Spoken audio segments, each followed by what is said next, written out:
नमस्कार साथियों, मैं ब्रजेश आपका हार्दिक स्वागत करता हूं ब्रज एकेडमी 1 में। आज हम जानेंगे क्लास 10 चैप्टर 1 रासायनिक अभिक्रिया एवं समीकरण। तो सबसे पहले आज हम बात करेंगे कि रासायनिक अभिक्रिया क्या होती है। साथियों, हमारे दैनिक जीवन में ऐसी कई घटनाएं घटती हैं, जैसे आप किसी कैंडल को जलाते हो या किसी केरोसिन ऑयल के लैंप को जलाते हो तो क्या है, वो जलता है और आपका क्या है, ब्लैक उसमें से धुआं आपका निकलता है। ठीक है, और ऐसी कई चीज है, आपका मैग्नीशियम रिबन का जलना। मैग्नीशियम जो रिबन होता है, जब आप उसको जलाते हो उसमें से ब्लैक कलर का आपका धुआं निकलना।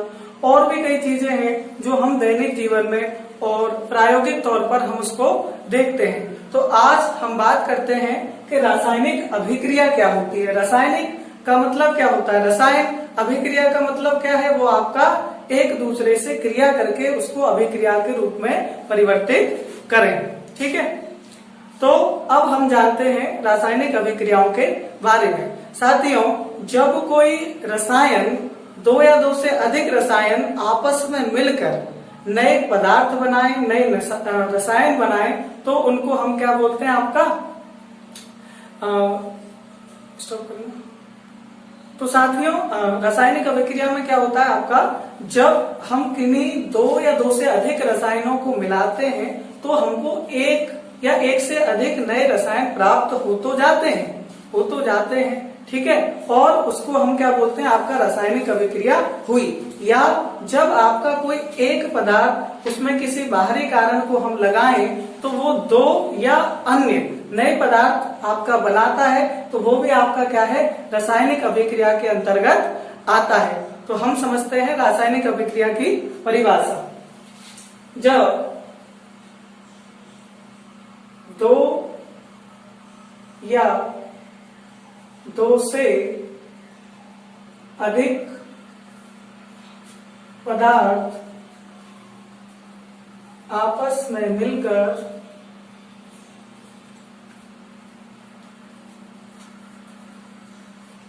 नए पदार्थ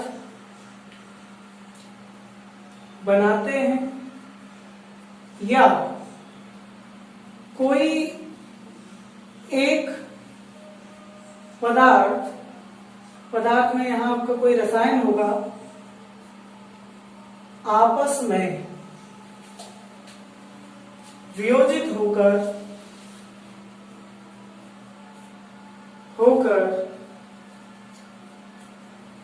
नए अन्य पदार्थ रसायन बनाता है, तो उसे रासायनिक अभिक्रिया हम कहते हैं। ठीक है जी, तो आइए समझते हैं थोड़ा कि जब आपका दो या दो से अधिक पदार्थ आपस में मिले, या कोई आपका एक पदार्थ या आपका कोई एक पदार्थ वियोजित होकर नए पदार्थ बनाए, तो उसे हम रासायनिक अभिक्रिया कहते हैं। आइए थोड़ा समझते हैं। मान लीजिए आपका क्या है, मैग्नीशियम,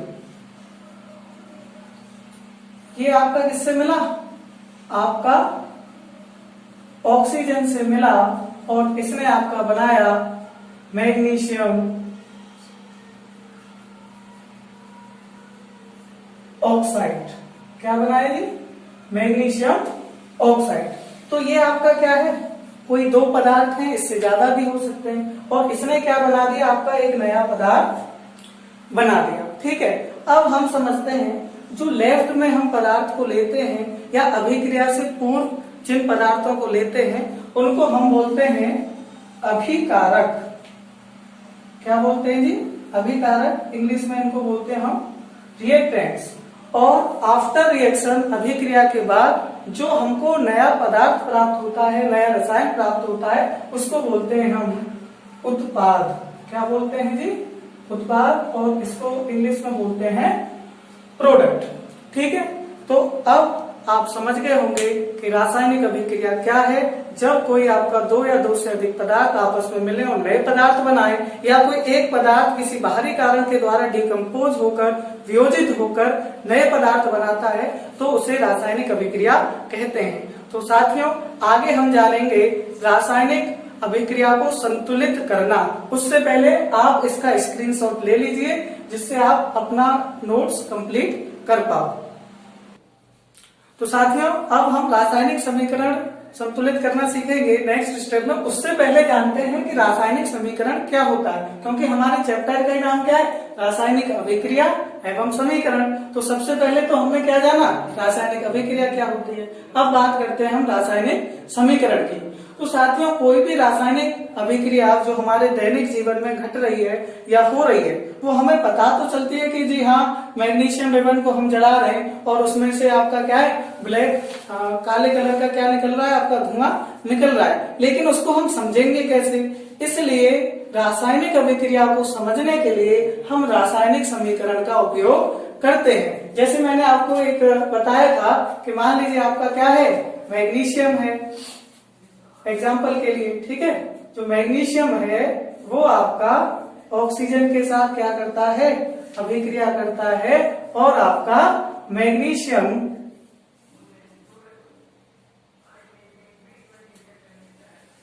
ऑक्साइड बनाता है, ठीक है।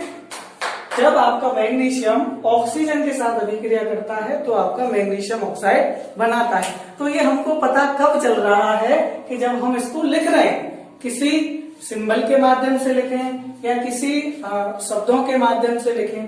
तो जब कोई सिंबल, कोई चिन्ह किसी रासायनिक अभिक्रिया को निरूपित करते हैं तो उसे हम रासायनिक समीकरण कहते हैं। आप सिंबल के माध्यम से इसको ऐसे भी समझ सकते हो, जब आपका मैग्नीशियम ऑक्सीजन के साथ क्या करता है, आपका अभिक्रिया करता है, तो मैग्नीशियम ऑक्साइड क्या करता है, आपका बनाता है।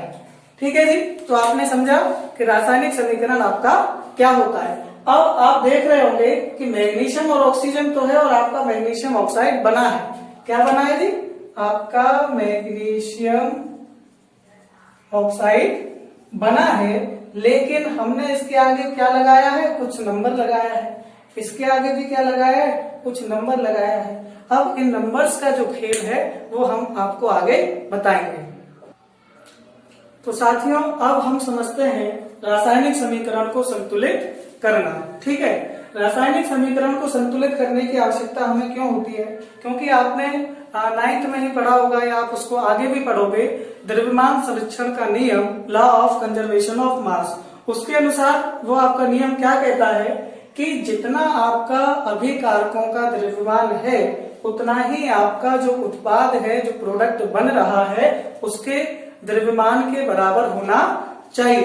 ठीक है, तो इसलिए हमको संतुलित समीकरण को संतुलित करने की आवश्यकता पड़ती है। अब हम जानते हैं कि उदाहरण के माध्यम से, मान लीजिए आपके पास मैग्नीशियम है, आपने इसका क्या किया, ऑक्सीजन के साथ अभिक्रिया कराया और आपका MgO मैग्नीशियम ऑक्साइड आपका बना। तो अब हम देखते हैं इसको संतुलित करने के कुछ प्रोसेस हैं। सबसे पहले आपको क्या करना है, एक बड़ा ही आसान तरीका मैं आपको बताता हूं। पहला, हाइड्रोजन और ऑक्सीजन को हमें बाद में संतुलित करना है, संतुलित करना है।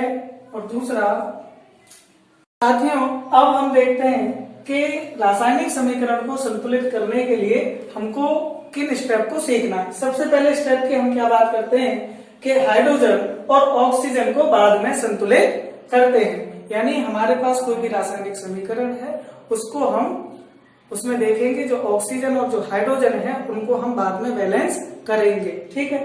दूसरा, अन्य तत्वों को पहले संतुलित करते हैं, यानी हाइड्रोजन और ऑक्सीजन को छोड़कर जो अन्य तत्व हैं उनको हम पहले बैलेंस करेंगे।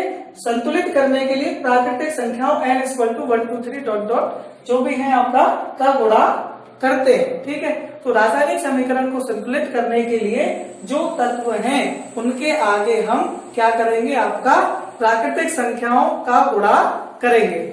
उदाहरण के लिए हम समझते हैं, जैसे आपका क्या दे रखा है, आपका मैग्नीशियम प्लस ऑक्सीजन क्या आपका बन रहा है, आपका मैग्नीशियम ऑक्साइड आपका बन रहा है। ठीक है, तो मैग्नीशियम का एलिमेंट कितना है, यहाँ 1 है, 1 है, और यहाँ भी मैग्नीशियम का एलिमेंट कितना है, आपका 1 है।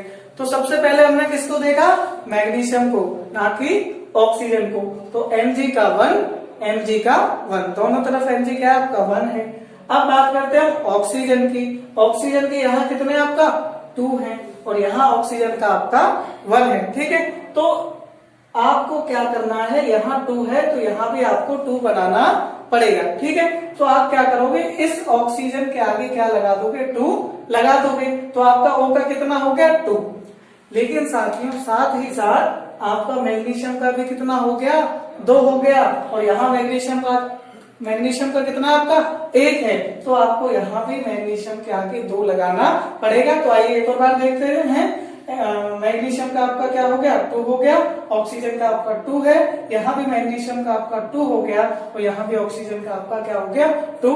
तो इस प्रकार हम कह सकते हैं ये आपका एक संतुलित रासायनिक समीकरण है। आगे हम और उदाहरणों को समझेंगे। ठीक है साथियों, अब हम अन्य उदाहरण देखते हैं। जैसे पहला देखते हैं आपका HNO3 प्लस CaOH का होल ट्वाइस आपका बन रहा है CaNO3 का होल ट्वाइस प्लस H2O। अब हम इस रासायनिक समीकरण को क्या करते हैं, आपका संतुलित करते हैं। तो सबसे पहले हमको क्या देखते हैं, यहाँ कैल्शियम देखते हैं। यहाँ कैल्शियम का कितना है, आपका 1 है, और यहाँ कैल्शियम का कितना है, 1 है। तो कैल्शियम की जो संख्या है एलिमेंट्स की वो क्या है, बराबर है। अब बात करते हैं नाइट्रोजन की। नाइट्रोजन कितना है इधर, आपका 1 है, और यहाँ नाइट्रोजन कितना आपका 2, क्योंकि NO3 का क्या लगा हुआ है, आपका होल ट्वाइस लगा हुआ है, ऊपर 2 है, तो इस 2 का आपका अंदर मल्टीप्लाई हो रहा है, तो यानी N का यहाँ कितना हो गया, 2। तो इसको बैलेंस करने के लिए आपको N के आगे कितना लगाना पड़ेगा जी, 2 लगाना पड़ेगा। ठीक है, अब बात करते हैं हम, N बैलेंस हो गया, C देख लिया हमने। अब बात करते हैं हाइड्रोजन की। तो हाइड्रोजन के कितने हैं, आपका H का 2 और H का 2, यानी हाइड्रोजन के कितने टोटल आपके 4, और यहाँ देखते हैं हम H का 2, यहाँ सिर्फ आपके 2 ही हैं, तो यहाँ 2 हैं, तो उनको क्या करना है, आपको 4 करना है। उसके लिए हमको आगे कितना लगाना पड़ेगा, आपका 2 लगाना पड़ेगा। ठीक है, अब बात करते हैं हम ऑक्सीजन की। ऑक्सीजन के देखते हैं, 3 2 जा 6 और O का 2, तो 6 और 2 आपका कितना हो गया, 8 हो गया, और 3 2 जा 6 और O का 2, यहाँ भी कितना हो गया आपका 6 और 2 8 हो गया। यानी यहाँ पर जितना लेफ्ट में आपका एलिमेंट है उतना ही राइट में आपका एलिमेंटों की संख्या हो गई, और इस प्रकार ये आपका रासायनिक समीकरण आपका संतुलित हो जाता है। ठीक है, दूसरे की बात करते हैं। यहाँ आपका Na का कितना है, 1, और यहाँ आप Na का कितना आपका 2 है। ठीक है, तो आपको क्या करना पड़ेगा, Na के आगे 2 लगाना पड़ेगा। ओके, अब बात करते हैं सल्फर। सल्फर आपका क्या है, 1 है, और यहाँ भी सल्फर आपका क्या है, 1 है, तो सल्फर बैलेंस है, इसमें हमको कोई छेड़छाड़ नहीं करनी है। अब बात करते हैं हम हाइड्रोजन की। तो हाइड्रोजन कितना, H का 2 और H का 2, टोटल कितना हो गया आपका 4। अब यहाँ कितना आपका H का 2 ही है, तो यहाँ हमको क्या बनाना पड़ेगा, 4 बनाना है, इसलिए इसके आगे हम क्या लगा देंगे, आपका 2 लगा देंगे, तो 2 2 जा 4। इधर भी आपका हाइड्रोजन का 4 हो गया, और इधर भी आपका क्या हो गया, हाइड्रोजन का 4 हो गया। अब बात करते हैं ऑक्सीजन की। O का 2, O का 4, टोटल हो गए 6, यहाँ O का 4, O का 2, टोटल हो गए 6। तो इस प्रकार ये आपका क्या है, दोनों तरफ से संतुलित है। अब बात करते हैं तीसरे का। तो Na का यहाँ कितना है, 1 है, और यहाँ भी Na का कितना है आपका 1 है। ठीक है, Cl का कितना है, 1 है, और यहाँ भी Cl का कितना है आपका 1 है, यहाँ N का कितना है, 1 है, और यहाँ भी N का कितना है, 1 है, और यहाँ आपका O का 3 है, और यहाँ भी आपका O का 3 है। तो साथियों यहाँ आपको इसमें मेहनत नहीं करनी पड़ेगी, क्योंकि ये आपका पहले से ही संतुलित समीकरण है। तो आगे मैं आपको कुछ रासायनिक समीकरण देता हूँ, जिसका आप घर पर अभ्यास कीजिएगा और उनको करके देखिएगा। तो साथियों आपने जाना कि रासायनिक समीकरण को हम कैसे संतुलित करते हैं, और उसी के बेस्ड कुछ मैं आपको होमवर्क दे रहा हूँ। 3 इक्वेशन है, इनको आप क्या करिएगा, संतुलित करिएगा, जो नियम बताए हैं उनको अप्लाई करिएगा और उनको जांचिएगा। मैं आगे की वीडियो में इनका सॉल्यूशन बताऊंगा और आगे हम चर्चा करेंगे रासायनिक अभिक्रियाओं के प्रकारों के बारे में। अगर साथियों आपको वीडियो अच्छा लगा हो तो वीडियो को लाइक कीजिए, शेयर कीजिए और हमारे चैनल ब्रज एकेडमी 1 को सब्सक्राइब करिए। आपका पूरा वीडियो देखने के लिए बहुत बहुत धन्यवाद।